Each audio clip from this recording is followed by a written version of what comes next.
Tonight on the Night Team. Mail delays still a point of contention, a month after that winter storm slowed everything down. But one lawmaker is questioning whether bad weather is the only thing to blame. Do we have enough staff in the Louisville Post Office? Is all of the equipment working? Do we have the resources we need to work through this backlog? Plus, protests over Elon Musk's involvement in the federal government. Nobody is safe. That's my message. Nobody is safe. Why some believe he is violating the law as he tries to cut costs in Washington. And the lawyers of convicted Louisville cop Brett Hankison want to talk to former jurors in his federal trial last year. We have the judge's ruling. The WHAS11 Night Team starts right now.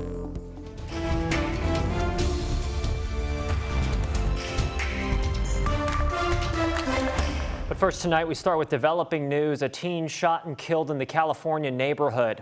Thanks for joining us here on the Night Team. I'm Isaiah Kim Martinez. Alex Dederer has the night off. Police say they responded to the shooting just after 9 tonight on Gallagher Street in California Park.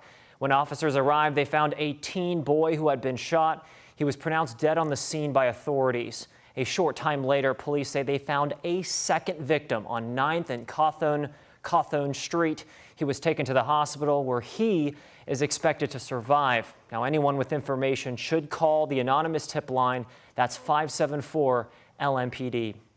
And tonight, many across the more rural parts of Kentuckiana are still asking the question, where's my mail? It comes more than a month after we saw 14 inches of snow total dumped across our area, slowing everything down. But Louisville's congressman says issues may have existed long before the storm. Clarice Shaley and photojournalist Aspen Hester talked to a local business still feeling the pain many days later. At Silverbrook Stables off Ballardsville Road in East Louisville. On the farm, there's probably 75 horses. Our owner and trainer, Debbie Foley's life and income. She's the reigning world grand champion 5-gate mare. While her business tries to stay on schedule, We usually receive probably 10 to 15 pieces of mail per day. Nothing. her mail does not. For a business like Silverbrook Stables, where they have a lot of horses they're training, a lot of clients, it's not normal to have no mail, but it's been like this for a while. A U.S. Postal Service backup has burdened people across Kentuckiana. USPS continues to blame the January winter storm for the delays. Send out bills to 24 clients. In the month of January, I received 2 of them. Foley tells us the issue has led to late fees on her bills, difficulty paying her employees, and she's not getting her horses much needed medication in time. I have some liver support medicine, and that's what we weren't getting. Louisville Congressman Morgan McGarvey sent his second letter to the Postmaster General in Washington, D.C. He says he's heard from more than 100 constituents, citing staffing shortages, broken equipment. Because we know these problems were starting before the bad weather hit. McGarvey wants to know if there are broader systemic issues within the facility causing problems. And that's why we are following back with them. That's why we're pushing them, because Louisvillians deserve their mail, and we want those answers. Well, you know, it's very difficult to run a business when you don't get your income every month, and it's very difficult to, you know, expect my suppliers to continue to supply it to me when I don't pay them because I didn't get the bills. Meanwhile, Foley But won't be friendly because she's eating. That'd be nice. is doing what she can to keep her business afloat. In Louisville, Clarice Shaley, WHAS 11 Night Team, on your side. In a statement tonight sent to WHAS 11 News, the Postal Service said it'll respond to Congressman McGarvey directly. Now, we followed up, reiterating our request for a response to these allegations to share with you at home. So far, we've not heard back. And some news tonight, moving on to Frankfort, a bill to limit the pardoning powers of Kentucky's governor is moving forward. The proposed constitutional change easily cleared the Kentucky Senate with bipartisan support. Kentucky State Senator Chris McDaniel, a Republican, filed the bill. It would suspend the governor's power to issue pardons and commutations starting 60 days before a gubernatorial election and including the time between the election and inauguration. Now, the bill heads to the House now, where similar measures have died in recent years. But McDaniel is hoping the recent attention on President Joe Biden's controversial last-minute pardons as he was leaving office will give his bill a jolt of momentum. But the power to pardon allows one person to override the judgment of a police officer, a county prosecutor, a grand jury, judge, in many cases appellate courts, and in several of those cases, the Supreme Court, and impose his or her unilateral opinion upon the scales of justice. The measure is a response to what happened at the end of the last Republican governor's term in the Bluegrass state. During his final weeks in office, that was then Governor Matt Bevin issued more than 600 pardons and commutations, several of them stirring outrage from victims or their families, prosecutors, and even lawmakers. Bevin lost his 2019 re-election bid to Democrat Andy Beshear, who is currently in his second term. And all new here on the night team in Indiana, after heated debate, state lawmakers have passed a Senate bill that would limit diversity, equity, and inclusion efforts at state offices and in schools. The bill would also require public disclosure of classroom lessons dealing with diversity-adjacent topics. At the heart of the bill is the definition of DEI. Many Republican lawmakers described it as an effort to give an unfair, unneeded advantage to some groups of people. But Democratic lawmakers argue DEI is meant to overcome discriminatory practices that make it harder for people to get jobs and experience. Not against diversity. Hoosiers come from many walks of life and many backgrounds, and it's good to celebrate that. What I don't want is the government to say that everyone with a certain trait should automatically get preferential or adverse treatment. I'm just trying to figure out that if we're going to take our time to pass a law, that we're trying to solve a problem that actually exists, and I'm not convinced yet that it exists because I haven't seen any data that it does, and you haven't produced any data that it does. Nearly 3 hours into debate, the conversation shifted after Lieutenant Governor Micah Beckwith made a post on social media saying the bill would pass. Beckwith made the post while presiding over the vote, leading Democrats to move for his ouster. Republicans were unmoved, claiming Beckwith was using his rights to free speech. Back here in Louisville, new tonight, Louisville Democrats sounding the alarm over Trump confidant Elon Musk and his role in cutting costs within the federal government. At a large protest today, we asked people how they believe Musk's role could impact them.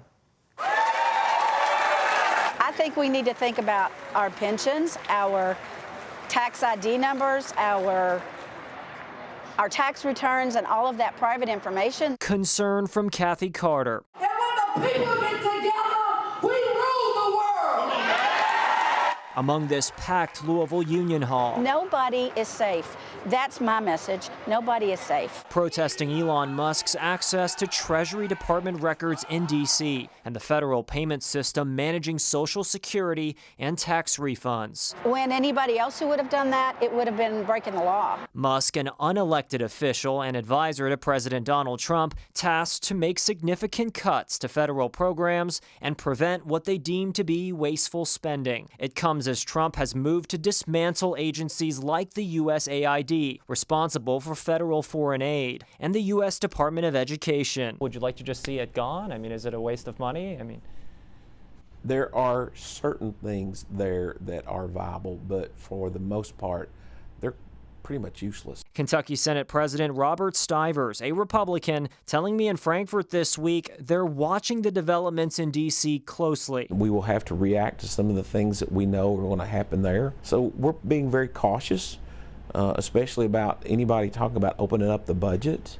We are very cautious and very reserved in what we're going to do. Meanwhile, back in Louisville Congressman Morgan McGarvey with this bottom line. No president, much less the unelected billionaire he has as a co-president, can come in and unilaterally shut down laws that Congress has passed, shut down agencies that Congress has created. Now, a federal judge in New York has temporarily blocked Musk's access to taxpayer records after 19 states sued President Donald Trump. The judge ruled anyone who downloaded copies of sensitive documents from Treasury Department systems must immediately destroy them. A hearing in the case is set for February 14th.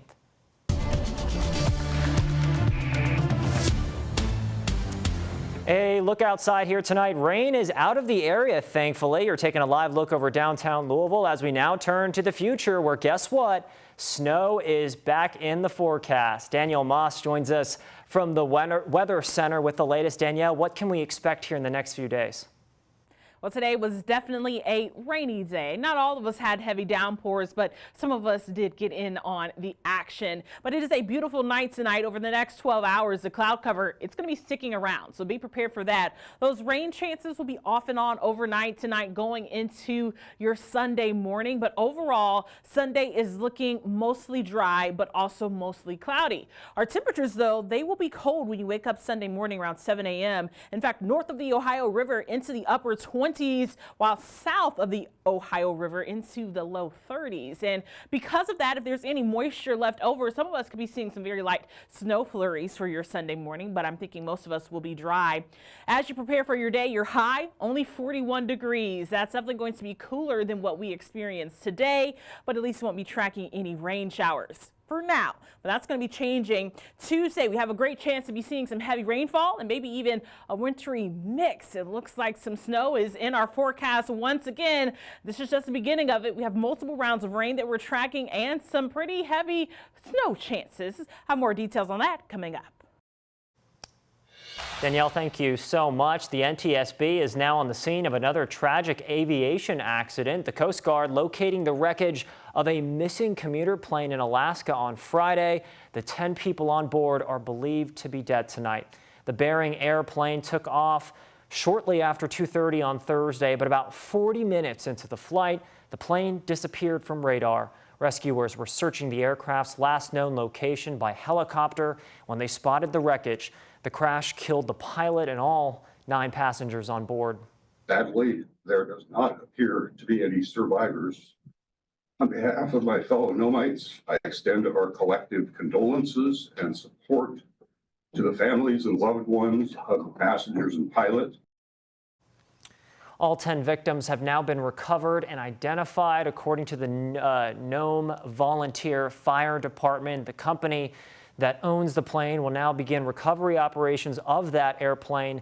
This is the 3rd major aviation incident in just over a week. New developments tonight in the case of convicted former Louisville cop Brett Hankison. A federal judge has denied his request to speak to the jurors who found him guilty of using excessive force the night of Breonna Taylor's killing.